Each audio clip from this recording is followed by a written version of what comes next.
Richard Medhurst, a frequent broadcaster and guest on our show, somehow seems to bring something fresh in every interview that he does, and he's up right now. Richard, welcome back on the mother of all talk shows.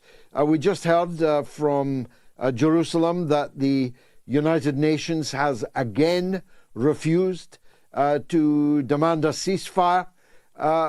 Why is that? Hi, George. Thanks for having me, and thanks for your kind words. Yes, it's unsurprising. I mean, this debacle that's been unfolding at the UN since yesterday, where they were meeting. This included the UN Secretary General Antonio Guterres, and he dared to say that the Hamas attack on October 7th did not happen in a vacuum. And again, I'll just reiterate that he prefaced his sentence and finished his sentence by saying that this is wrong, and you know, he condemns Hamas with all the usual, you know, disclaimers and precautions that Western politicians tiptoe around with before they say anything that Israel might take you know, offense to. And nevertheless, the Israelis are asking him to resign. I mean, I've never heard of any UN country asking the Secretary General to resign. But of course, the Israelis, they you know, they're the first. And the reason the UN didn't come to a resolution or come to any form of agreement is because they're useless. You know, and I take no pleasure in saying that. Unfortunately, the way the UN was designed at the end of World War II. In San Francisco, it put the 5 victors on a pedestal, and even though this includes the UK, you know, it includes us, and it includes perhaps people with a bit more you know, reason, such as the Chinese or the Russians, to counterbalance. I don't think this was sensible to have veto power and 5 permanent members, because again, this UN Security Council is 15 members. 10 of them on a rotating basis. We should have also been on a rotating basis, not permanently stationed there, because now, you know, Israel essentially has 3 seats on the UN Security Council through us and the Americans and France. And nothing ever gets done. And even when they do pass the resolutions like UN Security Council Resolution 242, which was the first one to pass after the 67 war, clearly saying to Israel, you have to get out of the Golan Heights, you have to get out of the West Bank, you have to get out of East Jerusalem. They just ignore it. You know, the Israelis always use the UN as the basis for their so-called legitimacy. They say we're a UN member state and we acceded through the partition plan. But then when the UN tells them to stop doing something bad and to stop occupying the territories of 3 countries, right, Lebanon, Syria, Palestine, they just flat out ignore it. They couldn't care less. So, you know, I'm not surprised. You know, again, I don't say that lightly, because both my parents worked in the UN peacekeeping. They were in South Lebanon when the Israelis attacked it. My father was in the Golan Heights, you know, which was between Syria and Israel. And, you know, the Israelis have no respect for the UN. They attack UN positions regularly. They've even killed people, UN workers in South Lebanon. Just now, in the last 3 weeks, they've managed to kill 30 UN workers, you know, from the UN Relief Agency, which is bewildering. Half of them are teachers. And then, of course, you know, they kill journalists. They just killed one of Al Jazeera's veteran journalists, well, his family, and then they killed a Reuters journalist 2 weeks ago. And the medics, of course, they also kill medics. So, you know, journalists, UN, and medical workers, the people who can witness Israel's crimes, who are there to try and remedy the crimes, provide a solution or some form of peace, they just get killed. So I never expected the UN to do anything, unfortunately. If I arrived on this stricken planet from Mars and heard you describe quite accurately exactly how Israel behaves, and perhaps if you'd added that Israel actually came into being as a result of a United Nations resolution, and that they killed, murdered in terrorist attacks the leading United Nations official of the time, Count Bernadotte. And you told me that this gangster regime that you've just described whilst hating the UN, is actually still a member of it. And I would ask you, how can that possibly be? Well, how would you answer that? I don't know. I mean, the world is mad. I don't think the UN, unfortunately, it's a defunct, incapable, impotent body. I'm not saying that it shouldn't exist. It should exist, but really, like, actually, when we apply the UN Charter, for example, that you can't occupy someone else's country or kill them, or basic things.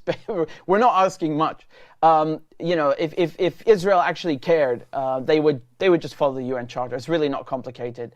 And then, of course, the Security Council resolutions. I mean, the fact that they couldn't come to an agreement today is shocking. What is there to disagree about? The Israelis have butchered 2,000 children. They managed to surpass their brutality of 2014, which even I did not anticipate. But I guess I should have seen this coming. It's just beyond anything we've ever seen in Gaza, and they still managed to surpass it. It's very clear that you should condemn that and nothing else. There's no need to disagree or agree about Hamas. Hamas are a byproduct of resistance. They're a consequence of occupation. If it's not Hamas, it will be PIJ, Palestinian Islamic Jihad, or anybody, the average person, just taking up arms. Palestinians have tried every route. They've tried all forms of diplomacy, and we've left them no recourse. The Oslo Accords are completely useless. Even Netanyahu himself says that they're useless. They're dead. So they've tried diplomacy. The UN was there to supervise. The UN is on the ground even in Palestine, and they cannot do anything. So if the UN Charter and the Geneva Convention say that the only thing you've left is armed struggle, and the Palestinians apply the law. And it's not just about the law, it's the moral position to resist an occupier. How can we blame them and disagree about that? Even a ceasefire, in my opinion, is too light. What does that mean, a ceasefire? Just so the Israelis can go bomb Gaza again in a year or 2 years or 3 years and do the same massacre all over again? There's something very, very deeply wrong about what Israel is. And it's a colonial outpost. The only way this is going to be fixed is if Palestinians are given back their lands, that they have the real right to return, and that the Zionist settlers that we sent to Palestine also return to their homes. It's not a complicated solution. You don't even need the UN to do it. It just takes common sense. But yes, George, I really wish that the United Nations could actually fulfill their duties, that everybody would be much better off. And Guterres should not have to hold a press conference today, groveling before the Israelis. He should call them out as terrorists. He should call them out as being violent, because the word terrorist has been diluted by now. But, he shouldn't have to apologize to them or pretend like he said something wrong yesterday. On the contrary, I think his remarks were too light. So, we need to have people that stand up for what the UN Charter says, that apply it, and that's all it would take.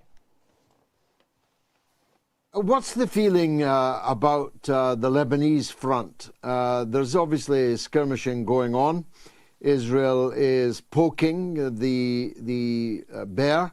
They are bombing Syria's airports in Aleppo and Damascus. They are killing Hezbollah fighters who are killing back across the frontier with anti-tank shells. But the feared all-out war on the Lebanese front has not yet, at least, taken fire. Do you expect it to? I don't think that Hezbollah getting involved in a fashion similar to 2006 or on that scale is contingent upon whether the Israelis go in to Gaza, with a ground invasion. I think that the Israelis, they're just not the same military power that they were 50 years ago, for example. They are unable to contend with the challenges that Hamas pose. If they go in there, it's going to be like a cemetery for them. It's booby-trapped. Hamas have such an elaborate network of tunnels. They are prepared for this. The Israelis are not. The Israelis are better described as a bunch of holiday goers with guns that are just prowling Gaza beach. they don't have the same drive that a Palestinian has to liberate their homeland. You know, an Israeli can just run to the airport and go back to whichever country they have as a dual, a second citizenship, or even third. Palestinians have nowhere to go. They can't even go next door to Egypt. They can't even go next door, which Israel would love, by the way, so they can get rid of them.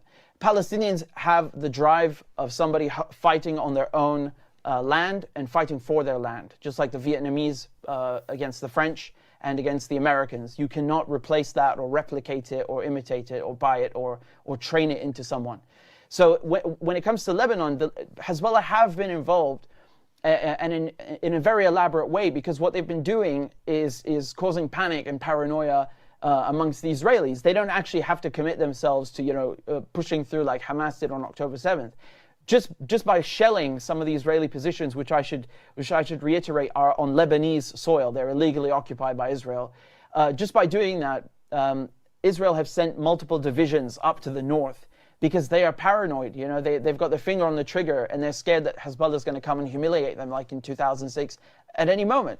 And so, by doing that, the Israelis have also had to not only dedicate forces to the northern front, but also evacuate all these settlements. They've evacuated around 30 settlements. So now, ironically, the Israelis who have come and put Arabs in tents and displaced Arabs from their homes are themselves now displaced and having to live in tents. The Israelis have created a 10-kilometer buffer zone in the north with Lebanon, because they're afraid that Hezbollah is going to wipe the floor with them. And so now the Israeli settlers, tens of thousands of them, have been evacuated, and they're experiencing but a little taste of their own medicine, of what they've inflicted on the Arabs, and particularly the Palestinians. Hezbollah have also shelled the radar, the electronic warfare, and the surveillance systems that the Israelis have erected on Lebanese soil. And they've crippled around 70% of Israel's electronic capabilities there. So the Israelis would be fighting, with half an eye, essentially. So the thing that Israel did is that they changed the rules of engagement when they killed that Reuters journalist. You know, before Hezbollah Hezbollah and Hamas have always only targeted military objectives. But Israel, by killing the journalist Issam Abdullah from Reuters, they changed the rules of engagement. And this is a very, very dangerous game, because Israeli settlers are not even civilians to begin with. They're all in the military, male and female. They all have access to guns. And they can kill with impunity, while the Israeli occupation forces stand right behind them or beside them. So this is a very dangerous game, and we're seeing shelling going from 2 kilometers inwards to 5 kilometers to 7. And after 2006, I didn't think the Israelis could be humiliated in a similar fashion, or even in a greater fashion, by Hamas, but it happened. And with all the training, the munitions, the ordnances that Iran have supplied to Hezbollah, they've been training, and Israel is not ready for a fight with either one of them. I remember in 2006 how the Hezbollah fighters would come up from the ground, from the tunnels they've dug, taking the Israelis by surprise. And that's just one aspect of it, George. The Israelis really, really should back down, because maybe they think the Americans are going to clean up after them, but that's not going to transpire, I'm afraid. Finally, you've been punished for your truth-telling. You've been demonetized by YouTube. How can people help you? Well, this is the second time they do it. The first time was in 2020, and coincidentally, I was talking about the Abraham Accords, which was also heavily critical of Israel. They can support me by donating on PayPal or on Patreon. The URL is patreon.com/RichardMedhurst, and that would be a great help. And I appreciate you plugging my show, George. It's very much appreciated. Thank you. You're welcome. Thanks for joining us on the mother of all talk shows, Richard Medhurst.